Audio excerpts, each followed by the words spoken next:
U.S. stocks, they were off their worst levels Friday afternoon. However, they continued to remain in the red, this time with the major averages appearing set to post their first weekly decline in 5 weeks, as investors, for the most part, shrugged off a better-than-expected consumer sentiment report.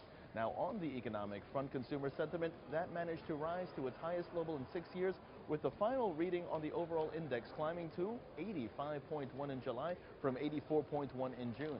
Investors were also reluctant to jump in ahead of next week's Federal Reserve meeting and the ever-so-important non-farm payrolls report. Meanwhile, President Barack Obama will not announce a decision about who will lead the Federal Reserve until the fall. This according to a White House official.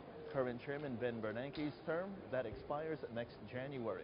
And with European shares higher on strong corporate earnings boosting investor confidence, while Japan's Nikkei 225 index, that tumbled to its lowest level in nearly 3 weeks as the Japanese yen continued to strengthen against the U.S. dollar. It looked to be quite the active and volatile finish for the Dow Jones to not only the session, but the week as well.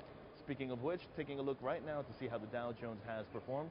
The Dow Jones Industrial Average was down more than 100 points in afternoon trade, dragged lower by Coca-Cola and Hewlett-Packard. At the same time, the S&P 500 and the Nasdaq in the red.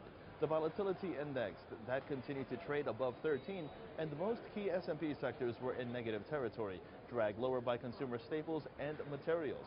Taking a look now at today's major movers and shakers, we first take a look at the earnings reports, beginning with Amazon.com, which declined this after the internet retail giant reported an unexpected loss.